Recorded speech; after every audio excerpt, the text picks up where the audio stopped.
Direct గా అంత ఎవరం కూడా అదేంటి చివరికి ఆ ఏనుగు చేసినంత పుణ్యం కూడా చేసామో లేదో తెలీదు. ఆయన వచ్చి డైరెక్ట్ గా మనం అంటే దర్శనం ఇచ్చి రక్షించడానికి. కాబట్టి ఇది కూడా సమర్పించినట్టే కదా. మనం ఆ అగ్నిలో కాలుస్తున్నాము చక్కగా, అది సమర్పిస్తున్నాం యూనివర్స్ కి. ఇంకా దానికి సంబంధించింది ఏముంది? పామరుడు ఉన్నాడు అనుకో, ఏం చేస్తాడు?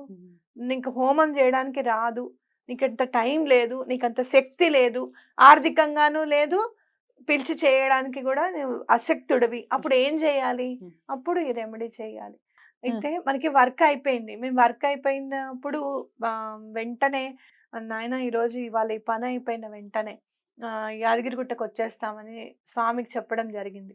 అలసిపోయావు కదా, రేపు వెళ్దామా అని అంటే కూడా ఆయన లేదండి స్వామికి మాట ఇచ్చాము, వెళ్ళాల్సిందే ఇవాళ అని చెప్పి అక్కడికి వెళ్ళడం జరిగిందనమాట. అంటే ఏంటంటే భగవంతుడు తప్పకుండా మన మాట వింటాడు. విశ్వంలో విశ్వవ్యాప్తి, ఆ విశ్వం మొత్తం వ్యాప్తించి ఉన్నాడు అనేది నా గట్టి నమ్మకం. యూనివర్స్ అంటే అదే విశ్వం. అది విశ్వం విష్ణుర్వ షట్కారో. ఎందుకంటే ఇంకా అంతకు మించి అథెంటికేషన్ అనేది మనం ఎక్కడి నుంచి తీసుకొస్తాం చెప్పు? ఇప్పుడు ఎక్కడన్నా రాసుంది చేసింది అని అంటే తప్పకుండా మీరు అడిగారు కాబట్టి ఎక్కడో అక్కడ దొరకకుండా పోదు. ఎందుకంటే ఇప్పుడు నేను లా ఆఫ్ మేనిఫెస్టేషన్ మీద చాలా బుక్స్ చదువుతున్నాను. తెలుగులో మీకు అందరికీ కూడా అర్థమయ్యేటట్టుగా భగవంతుడు కాస్త తెలుగు పరిజ్ఞానాన్ని ఇచ్చాడు కాబట్టి తప్పకుండా తెలుగులో రాయడానికి నేను ప్రయత్నం చేస్తున్నాను. తప్పకుండా మీ అందరికీ అర్థమవుతుంది. అప్పటికి ఇంకా కూడా గట్టిగా చెప్పుకుందాం. తప్పకుండా. ఇప్పుడు జాబ్ కోసం ఎలా మీరు చేసుకోవచ్చు? ఒక్కటి మాత్రం వాస్తవంగా చెప్తున్నాను నేను, అలోపతి ఇక్కడ పుట్టిందా? కాదు. ఎక్కడ పుట్టింది? తెలీదు. బ్రిటిషర్స్.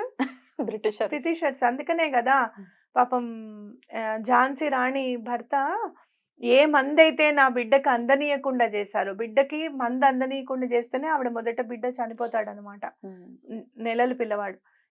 ఏ మందైతే నా బిడ్డకి అందలేదో ఆ మందు నాకు కూడా వద్దు అని చెప్పి ఇంగ్లీష్ మెడిసిన్ వేసుకోలేదు ఆయన వేసుకోలేదు. ఆయన చనిపోయాడు అనమాట. ఆవిడంటే యుద్ధంలోనే పోయారు.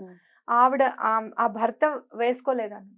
అంటే ఏంటి, అలోపతి అక్కడే పుట్టింది కదా, మరి వేసుకోకండి, సనాతన ధర్మం కదా, డోలోలు వేసుకోకండి, వదిలేసేయండి. ప్రతిదానికి డోలో వాడుతున్నాం కదా ఇప్పుడు, అవునా కదా? సనాతన ధర్మం ఇవ్వలేదు డోలో, అలోపతిక్ మెడిసిన్ మనది కాదు అని చెప్పి మానేయండి. కావాలనుకున్న వాళ్ళందరూ వాడండి, బిర్యానీ ఆకు కూడా వాడండి. Okay, right. ఇది సమస్యల్ని తీర్చేటటువంటి ఇది కాబట్టి అంత కనిపెట్టినా కూడా మీకు పారాసెటమాల్ కింద ఏం రాస్తాడో తెలుసా? ఎక్కువగా పారాసెటమాల్ వాడితే లివర్ పాడవుతుంది అని రాస్తాడు. దానికి మళ్ళీ కనిపెట్టారు, దానివల్ల ఎవరు ఇబ్బంది పడట్లేదు, జ్వరం తగ్గుతుంది అని చెప్పి అంటారు మళ్ళీ. అంటే ఏంటంటే ఎవరికన్నా పాడవుతుందేమో కానీ ముందైతే రాస్తారు. దానికి అది డిస్క్లైమర్. దీనికి డిస్క్లైమర్ ఏమిటో తెలుసా?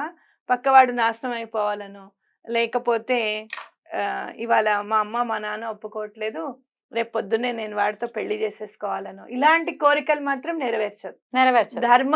ధర్మబద్ధమైన కోరిక, సత్యమైన వాక్కిచ్చే మీ మనస్సు తప్పకుండా దృష్టి కేంద్రీకరిస్తే తప్పకుండా మీ పని అవుతుంది. జాబ్ కోసం ఎలా బిర్యానీ ఆకు రెమెడీని చేయొచ్చో ఇవాళ మనం చూస్తున్నాము. ఒకసారి క్లోజ్ లో కూడా చూద్దాం రండి. నేను ఎలా రాశానో అలానే రాస్తున్నాను. నాకు పని అయినప్పుడు నేను ఎలా రాశానో అలానే రాస్తున్నాను. ఈ మధ్యలో ఫస్ట్ సెంటర్ లో మనం రెడ్ డాట్ పెట్టేద్దాం. ఇప్పుడు జాబ్ కోసం చెప్తున్నారు కదా మీరు? జాబ్ కోసం చెప్తున్నాను, చెప్పండి అక్క.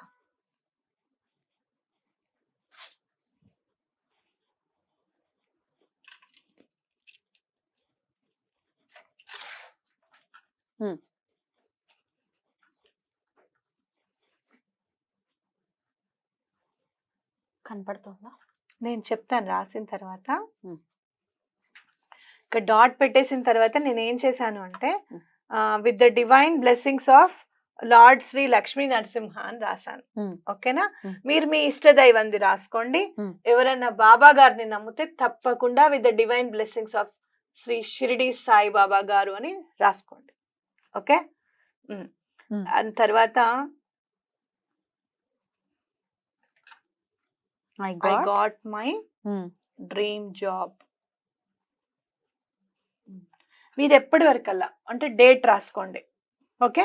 నేనేం చేశాను అనంటే 1/3/2024 నా పని అయిపోయింది అని చెప్పి రాశాను అనమాట. ఎందుకంటే అదే నాది లాస్ట్ డే కాబట్టి ఆ పని అవ్వడానికి ఆ డే నేను రాశాను. మీకు ఒక 1 మంత్ టైం ఇచ్చుకోండి. కనీసం ఒక 1 మంత్ టైం పడుతుంది కదా పద్మిని, ఇప్పుడు జాబ్ వాళ్ళకి రావాలి అంటే. అంటే 1 మంత్ టైం అని అంటే మీరు ఎంత ఎంత ఇప్పుడు ఇవాళ 5th మార్చ్ కదా, 5th ఏప్రిల్ 5th ఏప్రిల్ 24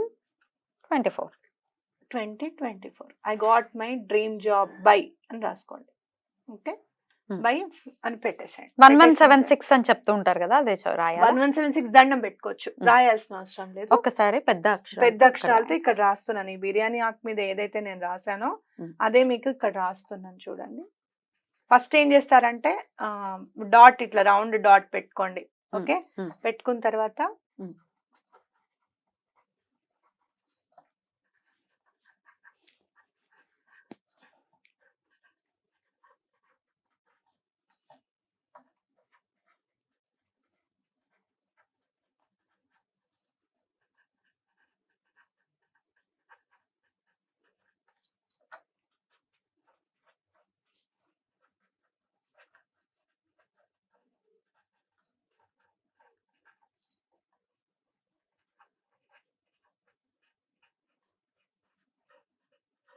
అని రాసుకోండి. 24 మనం ఇంకా 2020లోనే ఉన్నాము.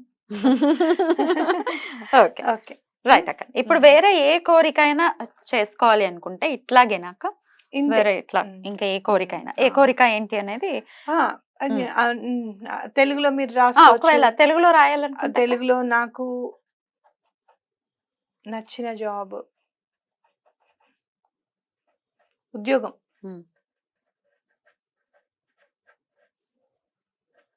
వచ్చింది. మీకు ఏదైనా కంపెనీ ఉంది, మీరు ఒక ఫస్ట్ ఇంటర్వ్యూ అయిపోయింది మీకు, ఓకే, సెకండ్ ఇంటర్వ్యూ, ఆ కంపెనీ పేరు నాకు ఆ కంపెనీలో ఆ కంపెనీ పేరు రాసి ఉద్యోగం వచ్చింది అని చెప్పి రాసుకోండి. ఓకే, అంతే. రైట్ అక్క, జాబ్ కోసం చక్కగా ఇలా రాసేసుకున్నాము. తర్వాత ఏంటక్క ప్రొసీజర్? చక్కగా మీరు దేవుడి దీపంలోనూ ఇది కాల్చొచ్చు, లేదు అంటే బయట ఏదైనా కర్పూరం పెట్టుకొని కూడా చక్కగా కాల్చేసి యాషెస్ అంతా తీసేసుకొని బూడిదంతా తీసేసుకొని చక్కగా విశ్వానికి సమర్పించేసాయి. రైట్ అక్క, రైట్. అయితే ఇప్పుడు మీరు స్వామి పేరు రాశారు కదా, దాన్ని కాల్చొచ్చా అని అడిగితే దానికి మీ సమాధానం? స్వామి పేరుని రాసి ఎవరికి సమర్పిస్తున్నాం? విశ్వానికి సమర్పిస్తున్నాం. అట్లా కాల్చకుండా సమర్పించే ప్రక్రియ ఏది మన దగ్గర లేదు. ఓకేనా, వాటర్లో అన్నా తడపాలి, లేకపోతే కాల్చనన్నా కాల్చాలి, కానీ ఈ రెమెడీలో మాత్రం కాల్చండి అని చెప్పారు.